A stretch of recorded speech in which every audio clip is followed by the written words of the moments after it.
नाजरीन आदाब। Ruby channel की खास पेशकश गोशे गयूर में मैं आपका मेज़बान इनामुर रहमान गयूर एक और नई महफिल सजाकर हाजिर खिदमत हूँ। जैसे कि आपको पता है, रूबी चैनल की पेशकश गोशा गयूर की हमेशा ये ख्वाहिश रही, कोशिश रही और मेहनत रही कि वो आपके रूबरू ऐसे अशखास को पेश करें जो अपने आप में नामवर भी हों, मुनफरिद भी हों, जो अहले फ़हम ज़का में से गिने जा सकते हों और अपनी मेहनत से किसी ऐसे मुकाम पर पहुँचे हो जहाँ पर उनकी राय हमारे लिए एक तरह की अहमियत की हामिल हो गई हो। तो आज गोशे गयूर की नई महफिल में एक ऐसी शख्सियत को लेकर मैं हाजिर हुआ हूँ जिनको आप मुख्तलिफ टीवियों पर देखते रहे होंगे, जिनकी कारकर्दगी के बारे में आप अखबारात में पढ़ते रहे होंगे, सुनते रहे होंगे, आपने देखा भी होगा।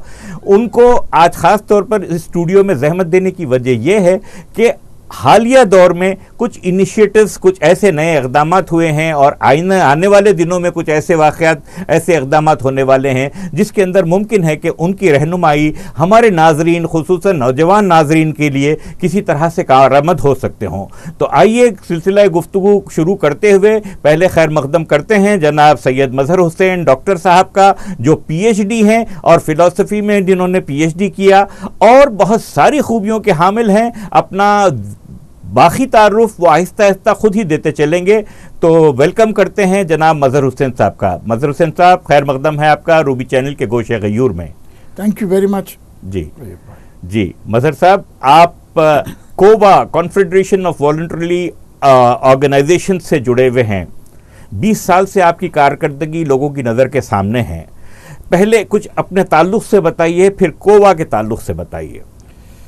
जैसे आप मेरे इंट्रोडक्शन में जिक्र किए हैं कि मैं फ़िलासफ़ी से कनेक्टेड हूँ और basically that's my first love, और उसमें PhD भी किया हूँ माशाल्लाह। और उसके बाद मैं जो है हमारे फैमिली भाइयों के साथ मिलके जो है ये कंप्यूटर सॉफ्टवेयर डेवलपमेंट और कंप्यूटर ट्रेनिंग, उसमें जो है हम हमारी ज़िंदगी का आगाज़ किए थे जी। और ये समझ रहे थे कि हम थोड़ा सा बिज़नेस और थोड़ी फ़िलासफ़ी में अपनी ज़िंदगी पूरी जो है बिताएंगे जी। और मगर जो हालात जो होते हैं अलग अलग किस्म के, तो 1991 में आपको शायद याद होगा कि हैदराबाद में बहुत शदीद किस्म के फसादात हुए थे जी। वहाँ आपकी हमारी पहली मुलाकात हुई थी जी। मैं जिक्र करने जा रहा था।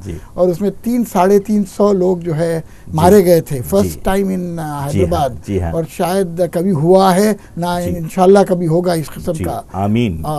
और फिर उसमें आप और हम मिलके ही जो है गए थे रिलीफ वर्क के लिए। और आपको याद होगा कि कई सैकड़ों लोग जो है आए थे और रिलीफ का काम 3-4 महीने मुसलसल चलता रहा। मुख्तलिफ मोहल्ला जात में काम होता रहा और खुदा की पनाह क्या बेबसी थी लोगों की, क्या ज़रूरतें थी, किस तरह से उनकी ज़रूरतों की छोटी छोटी तकमील होती तो कितने खुश हो जाते वो जी। हाँ, उसमें उस वक्त जो है मेरा जो है गुर्बत से और हैदराबाद के स्लम्स वगैरह से मेरा पहला इंट्रोडक्शन था वो कि उससे पहले जो है वो आइडिया नहीं था कि जो जाके देखने का। और उस वक्त वो जो मंजर था, वो जो एक्सपीरियंस था, वो मेरे लिए समझिए कि एक लाइफ चेंजिंग मैटर बन गया। क्योंकि मैं जब वहाँ पे गया देखा तो मैं देखा कि हिंदू और मुसलमान बाद में मरता, पहले तो गरीब मरता है। बहुत सही। और फिर उसके बाद एक मैं ये भी सोच रहा था कि जो भी मरते हैं वो बेकसूर होते हैं और जो भी बदमाश होते हैं या इस किस्म के लोग होते हैं इनको कभी कोई नहीं होता, ना तो अमीरों को भी कुछ होता है। तो मेरे अंदर एक समझे एक जज्बा पैदा हुआ कि मैं ये रिलीफ का काम तो कर रहा हूँ, मगर आगे ये रिलीफ के बाद कुछ ऐसी चीज़ करें जिससे जो है फसाद ना हो। क्योंकि हम एक माइंडसेट जब बन गया था कि वेट कर रहे थे कि भाई अब ये फसाद होगा तो हम जाके रिलीफ करेंगे, फिर रिलीफ करते थे, आपको याद होगा। फिर उसके बाद थोड़े दिन के बाद फिर जो है थम जाता था, फिर जो है फसाद होता था, फिर हम रिलीफ के लिए तैयार होते थे। तो मुझे ये जो है बहुत ही ऑड और अननेचुरल और शेमफुल लग रहा था कि अपने आप में मैं जो है एक माइंडसेट मेरा ये बन गया था कि अब मुझे रिलीफ के लिए जो है तैयार रहना है। तो देन आई रियलाइज कि भाई मैं कुछ ऐसी चीज़ करूं जिससे फसाद ना हो। और वो जो है जो विजन था उसको लेके हम जो है काम शुरू किए ओल्ड सिटी में। और उसकी रिजल्ट में समझिए 1994 में 3 साल के काम के बाद ये कोवा जो है अमल में आया, कोवा बना। और बेसिकली कोवा का ऑब्जेक्टिव यही था कि ये हिंदू मुस्लिम झगड़े जो हैं, फसाद जो हैं, ये फसाद ना होना चाहिए। जी जी जी जी, फसाद की जड़ को काटा जाए, फसाद की जड़ को काटा जाए कि लोगों में ग्रास रूट लेवल पर मोहब्बत को बढ़ाया जाए, उनके इंटरेक्शन को बढ़ाया जाए। कि जब तक वो जब शुरू का जो हमारा दौर था, क्योंकि हमारा पहला इंट्रोडक्शन था और पहला जो है बिल्कुल अंडरस्टैंडिंग नहीं थी, ना वॉलंटरी ऑर्गेनाइजेशंस की सेक्टर की अंडरस्टैंडिंग थी, ना पॉलिटिक्स की अंडरस्टैंडिंग थी, ना इस किस्म के जो है पॉवर्टी और पुअर के जिंदगी की अंडरस्टैंडिंग थी। तो जब जो है वो जड़ और पेड़ में भी हमको जो है डिफरेंस नहीं था। हम ये समझते थे कि हम लोगों को मिला देंगे और आपस में जो है मेल झोल हो जाएगा तो खुद ब खुद जो है ये फसाद नहीं होंगे। मगर वो शायद हमारी थोड़ी सी नासमझी थी और over a period of time हमको जो है 6-7 साल लग गए ये बात समझने के लिए कि आम तौर पे लोग आपस में अपने आप से नहीं लड़ते हैं, उसके पीछे एक पॉलिटिक्स होती है। तो और फिर जब तक का हम ये पॉलिटिकल प्रोसेस को एड्रेस नहीं करेंगे और एक्सपोज नहीं करेंगे लोगों के बीच, जब तक जो है ये फसाद जो है रुकने वाला नहीं है। तो वो जब अंडरस्टैंडिंग आई तो हमारा कोवा का भी जो ट्रेजेक्ट्री और डायरेक्शन था काम करने का वो भी चेंज हुआ सब। जी जी जी, खूब।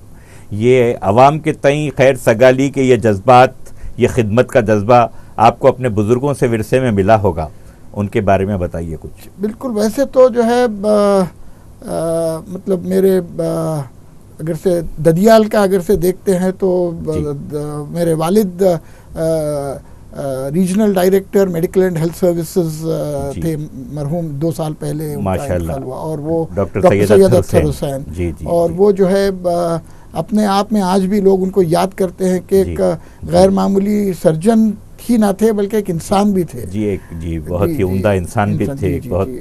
बहुत सही कहा। और फिर वो जो है बिल्कुल ये इस किस्म की आजकल जो मेडिकल अनएथिकल प्रैक्टिसेस जो हो गए हैं उसके बिल्कुल खिलाफ थे, और वो जहाँ तक हो सके लोगों को कम से कम खर्चे में और कम से कम तकलीफ के साथ जो है वो करते थे। और हमारे घर में भी खुद बचपन से मैं समझता हूँ, मैं जब पोस्ट ग्रेजुएशन करे होने तक कभी हमारे घर में ऐसा नहीं था कि कोई ना कोई मेहमान ना है। और वो जो मेहमान होते थे मोस्टली वो हमारे रिश्तेदार और अहबाब जो बीमार रहते थे, जो बीमारी के उसमें हमारे घर में आ जाते थे, तो उनकी जो है वो तो वो जो है एक समझिए फैमिली में जो है एक वो था। अल्लाह अजरे अज़ीम अता करे, ऐसे प्यारे लोग जो है अच्छी कैसी अच्छी मिसालें छोड़ गए हमारे लिए, उन पर अमल करने के लिए। जी हाँ, और इसी तरह जो है मतलब खुसूसन शहर हैदराबाद के हालात को पिछले 20 साल से मैं देख रहा हूं कि आप देख रहे हैं, बड़ी गौर से, बड़ी करीब से देख रहे हैं। उसके उन हालात में रह के बस के देखने की जो है कोशिश है आपकी, वो बात मैं महसूस करता हूं। आज आपको शहर के हालात कैसे लगते हैं? कि मैं बेसिकली बहुत ही एक ऑप्टिमिस्ट जी, मैं चाहूँगा कि आप तालीमी हैसियत से बोलें, सामाजी हैसियत से बोलें और इकोनॉमिक माशी हैसियत से बोलें। देखिए, माशी, तालीमी, इकोनॉमिक और पॉलिटिकल भी मैं समझता हूँ बहुत इम्पोर्टेंट है हमारे हैदराबाद के शहर के ताल्लुक से। सियासी एतबार से भी जो है बहुत इम्पोर्टेंट है कि मैं समझता हूँ ये 20 साल में जो कि मैं बहुत क्लोजली इसमें काम कर रहा हूँ, मैं बहुत ज़मीन आसमान का फ़र्क देखा हूँ और काफ़ी इम्प्रूवमेंट। अगर आप एजुकेशनल डायमेंशन पे अगर से बात करेंगे तो आज जो है इवन ओल्ड सिटी में भी आज हार्डली कोई माँ बाप हैं जो अपने बच्चों को स्कूल नहीं भेजना चाहते हैं, नहीं भेज रहे हैं। वैसे चाइल्ड लेबर में भी हैं, वो उनकी अपने मजबूरी है उनकी, मगर बाई एंड लार्ज एटीट्यूड जो है एजुकेशन की तरफ बहुत पॉजिटिव हो गया है। दूसरी बात यह है कि गर्ल चाइल्ड एजुकेशन के बारे में भी बहुत नुमाया चेंज आया है, बहुत प्रोग्रेस हुई है। बल्कि हम ये देख रहे हैं आज की तारीख में ओल्ड सिटी में लड़कियां, चाहे वो हिंदू हो या मुसलमान लड़कियां हो, वो जो है आमतौर पे लड़कों से ज़्यादा और लड़कों से अच्छा पढ़ रहे हैं। जी, खूब। और फिर एक और जो बहुत तब्दीली जो आई है, certainly for variety of reasons, और साथ में जो गवर्नमेंट के भी बीच में जो स्कीम्स आए थे, और ये काफ़ी जो है गरीब ख़ानदान के भी बच्चे, not middle class, lower middle class और गरीब बच्चे भी जो है आज प्रोफेशनल एजुकेशन में जा रहे हैं, जैसे इंजीनियरिंग है और मेडिसिन है, बिकॉज फ्री स्कॉलरशिप वगैरह मिलने की वजह से मैं ऐसे कई लड़कों को और लड़कियों को जानता हूँ जिनके वालिदैन जो है, जैसा कोई चप्पल बेच रहा है, कोई फ्रूट का बिजनेस कर रहा है, कोई वो जो हरमाल की बंडी जो बोलते हैं उसके ऊपर जो है वो कर रहा है। और हम जो है एक चीज़ जो देखे हैं कि उनके भी कई लोगों के बच्चे ऐसे हैं जो इंजीनियरिंग, मेडिसिन, मैनेजमेंट वगैरह में जाके वो एक अलग लेवल पे जो है वो काम, मतलब उनकी फैमिली पूरी एक ही जनरेशन में जो है एक अलग ऑर्बिट में चले जाती है। एक मैं आपके साथ और एक हमारा एक प्रैक्टिस जो हम अडॉप्ट करें गोवा में, मैं शेयर करना चाहूँगा और मैं ये उम्मीद करूँगा कि दूसरे भी जो है ऑर्गेनाइजेशंस कितने हैं और इदारे वो भी शायद इसको अपना सकते हैं विथ वेरी गुड रिजल्ट। हम ये कर रहे हैं कि हमेशा कम से कम एक हमारे ऑफिस में एक लड़के को रखते हैं। अब तक का तो लड़के ही आए हैं, लड़कियों को तो खैर अभी उतना वो नहीं हुआ है, जो है बहुत ही गरीब फैमिली से है और उसको जो है मतलब वो पढ़ रहा है, वो कुछ कोई ना कोई तालीम कर रहा है, हम उसको पार्ट टाइम जो है हमारे पास एम्प्लॉय कर लेते हैं। अच्छा, कुछ थोड़ा बहुत उसको जो है मतलब 3000 2000 जो भी है वो दे देते हैं। तो उससे ये होता है कि वो, और ऐसे बच्चे जो कि अपनी स्टडी डिसकंटिन्यू कर रहे थे बिकॉज ऑफ इकोनॉमिक रीजन, तो वो जो है जाके जो है वो अपनी पढ़ाई भी जारी रखते हैं, 500-1000 रुपए घर में भी दे सकते हैं, उनका भी अपना खर्चा निकल जाता है। हम तो जो उनसे काम ले रहे हैं उनको फ्री में नहीं दे रहे हैं, मगर ये जो एक स्पेस बनाने की जो बात है, भाई हम ये समझते हैं कि भाई हमको आदमी फुल टाइम ही लेना चाहिए। आपको जो है इस तरह के लोग तो फुल टाइम नहीं कर सकते। आप उसको बोलेंगे भाई तू 2 बजे तक कॉलेज हो जाता है, 3 बजे से आजा हमारे पास, 6-8 बजे तक कर ले। बड़ी खुशी से आके बच्चे कर रहे हैं। और मैं समझता हूँ इससे कुछ ऐसे फैमिली जो एक मैं ज़्यादा डिटेल में नहीं जाना चाह रहा हूँ बिकॉज उनकी प्राइवेसी भी इम्पोर्टेंट है, मगर कुछ ऐसे बच्चे जो बिल्कुल बहुत ही लोवेस्ट तबके से थे और उनके माँ बाप प्रेशर डाल रहे थे कि अब तुम पढ़ाई छोड़ दो और कुछ काम करो। आज वो एक लड़का जो है मिडल ईस्ट में बहुत आला पोजीशन पे है, उसकी जो है 1.5 लाख रुपए महाना तनख्वाह है उसकी, और वो जो है वो हरमाल की बंडी उसके वालिद की थी। आप समझ सकता हूं, चार मीनार के पास।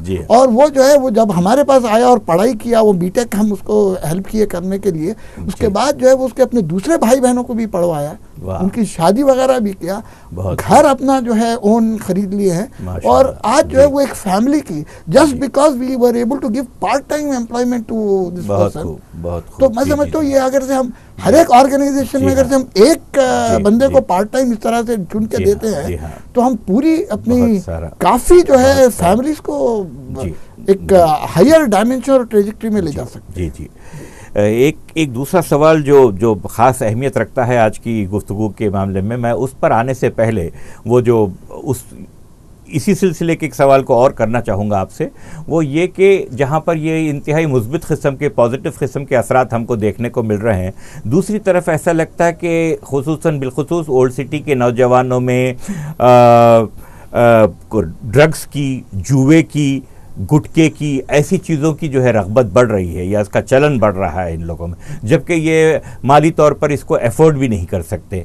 क्या मेरा खदशा सही है या जो है कुछ ज़्यादा ही मैं फ़िक्र कर रहा हूँ, उतनी बुरी हालत नहीं है? मैं समझता हूँ ये जो इशू आप जो फ्लैग किए हैं of certain section of youngsters जो इसमें जा रहे हैं, इस किस्म की चीज़ों में, क्राइम में भी जा रहे हैं। मेरा एक जो है एक थीसिस है, मैं जो है ये प्लानिंग कमीशन के भी काफ़ी कुछ डिफरेंट बॉडीज़ वगैरह पे भी मैं मेंबर हूँ, तो मैं जो है आज से 5-6 साल पहले प्लानिंग कमीशन में मैं ये सबमिट किया था मेरा एक थीसिस न्यू पुअर का।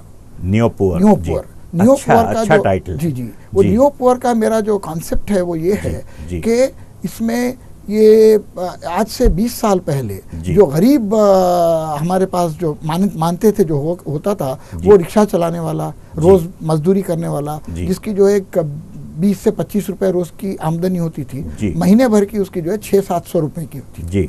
उसी पीरियड में आप जाएंगे, उसकी बीवी भी जाके कहीं झाड़ू पोछा करती थी घर में, 20-25 रुपए उसको जो है मिलते थे, तो ज़्यादा जो है उनकी डिफरेंस नहीं रहता था। उसी पीरियड में आप देखेंगे जब कंप्यूटर तो नहीं था, टाइपिस्ट हुआ करते थे, ऑफिस में क्लर्क्स हुआ करते थे, या जो है ये दुकानों में बेचते थे कुछ, मतलब सेल्स पीपल या इस तरह के, उनकी जो है जो हम जिनको लोअर मिडिल क्लास मानते थे और आज भी मानते हैं, उनकी जो इनकम थी वो रहती थी आपको at that point of time 1000-1200 रुपए रहते जी। तो जी। उसको लोअर मिडिल क्लास में लेते थे जी। और ये 700-600 कमाने वाला ये गरीब होता था। जी।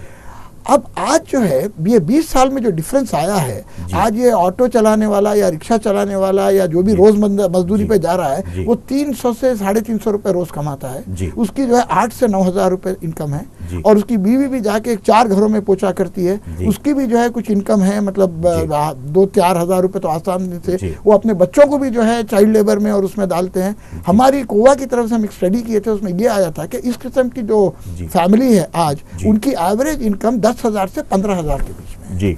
और अगर हम अपनी सो कॉल्ड मिडिल क्लास को लोअर मिडिल क्लास ले लेंगे, जो कि आज कंप्यूटर ऑपरेटर है या जो है ये इस किस्म का व्हाइट कॉलर जो जॉब कर रहा है, उसको जो है आप कहीं जो है सेल्स बॉय है या सेल्स मैन है, इस तरह से जो ग्रेजुएट होता है या इंटरमीडिएट रहता है, उसकी जो सैलरी है हम 5,000 से 8,000 के बीच में देते हैं। जी जी जी जी जी। तो एक्चुअली जो है आप आज देखेंगे तो पूरा ये आंकड़ा चेंज हो गया है। आज जो है गरीब जो है हमारा, वो गरीब जो है इकोनॉमिकली पुअर नहीं है, सोशली आज भी हम उसको गरीब मानते हैं, इकोनॉमिकली पुअर नहीं है। मगर जो हमारा जो लोअर मिडिल क्लास जिसको मानते थे, जो कि जो है इकोनॉमिकली जो पुअर हो गया है, इसको मैं न्यू पुअर का जो है मैं नाम दिया हूँ।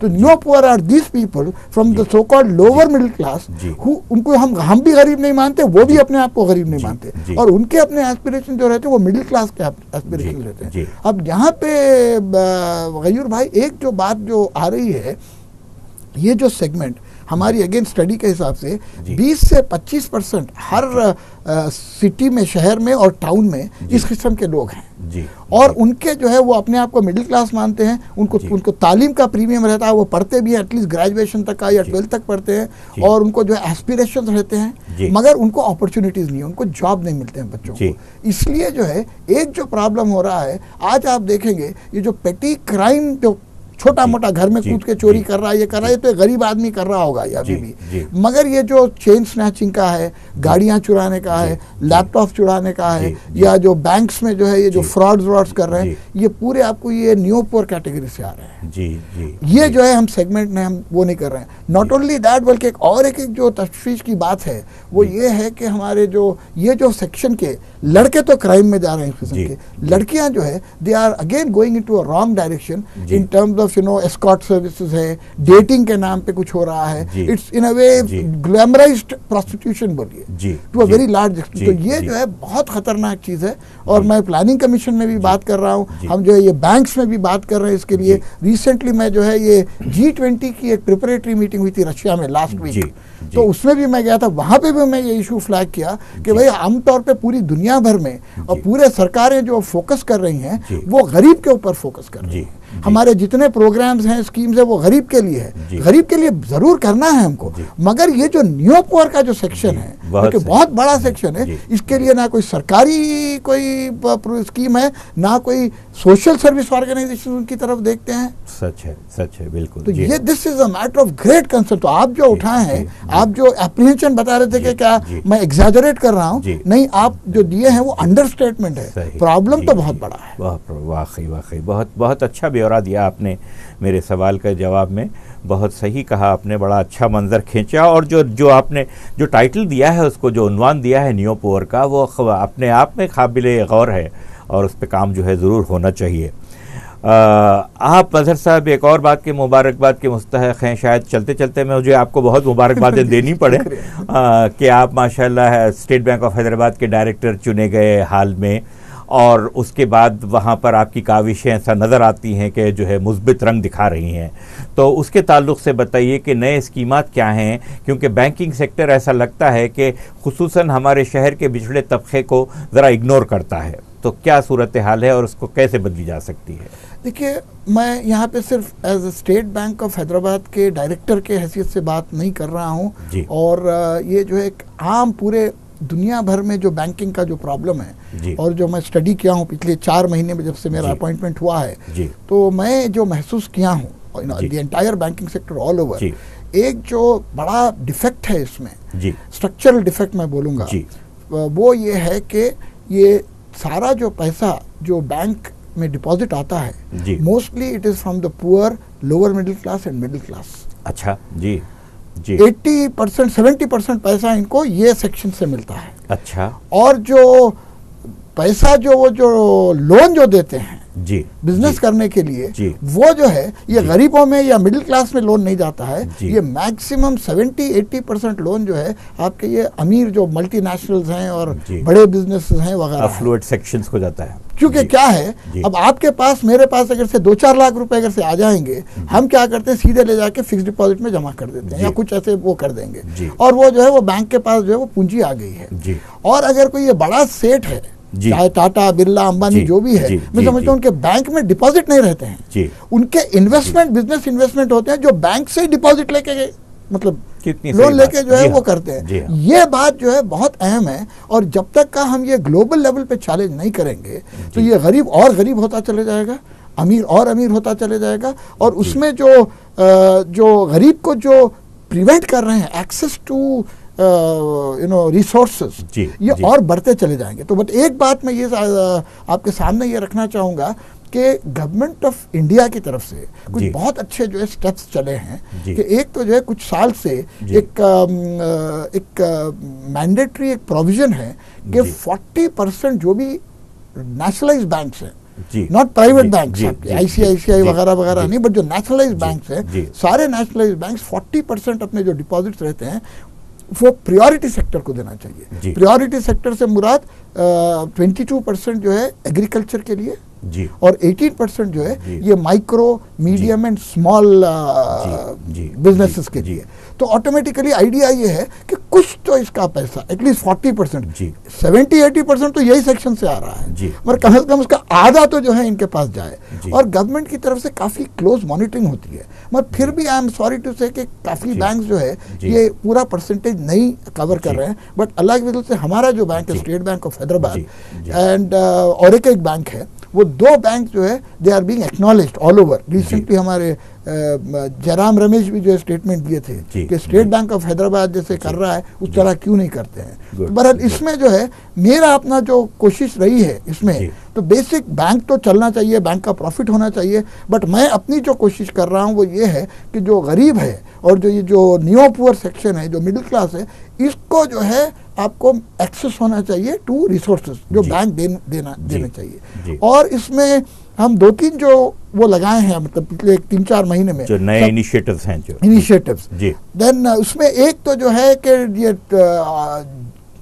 1 अप्रैल से state bank of Hyderabad is the only bank in the country now जो डिक्लेयर किया है ये 2013-2014 as year of MSME, micro small and medium के लिए। तो अब आज पूरे हमारे जितने 1500 ब्रांचेस हैं, हर जगह इंस्ट्रक्शंस गए हैं कि आप प्रायोरिटी जो है लोन्स देने में और उनको सर्विस करने में ये सेक्टर को दीजिए। तो इंशाल्लाह इसका जो है कुछ वो रहेगा, कोई पॉजिटिव इफेक्ट आएगा। दूसरी जो है चीज जो है, हम इसमें जो है ये जो अर्बन जो छोटे मोटे जो बिजनेसेस करते हैं, जो माइग्रेंट रहते हैं या इस किस्म के रहते हैं, उनके अपने बहुत प्रॉब्लम रहते हैं बैंक में इवन एनरोल होने के लिए, तो उनके लिए भी हम नॉर्म्स बहुत रिलैक्स करवा दिए हैं। तो आज जो है एक ये है कि जो भी एक बैंक के जो है 500 मीटर्स रेडियस में, आधे किलोमीटर के रेडियस में ठेला बंडी है, जो भी है उसको बगैर किसी उसके आप जो है उसको बैंक अकाउंट खोलिए और जहां तक हो सके उसको पैसे देने की कोशिश करिए। नाज़रीन, इंतहाई मालूमाती गुफ्तगू हो रही है जनाब डॉक्टर सैयद मजहर हुसैन साहब से। ये गुफ्तगू का सिलसिला जारी रहेगा। वक्त हो चला है एक छोटे से वक्फे का, हमें इजाज़त दीजिए, हम एक वक्फे के बाद अभी हाजिर होते हैं।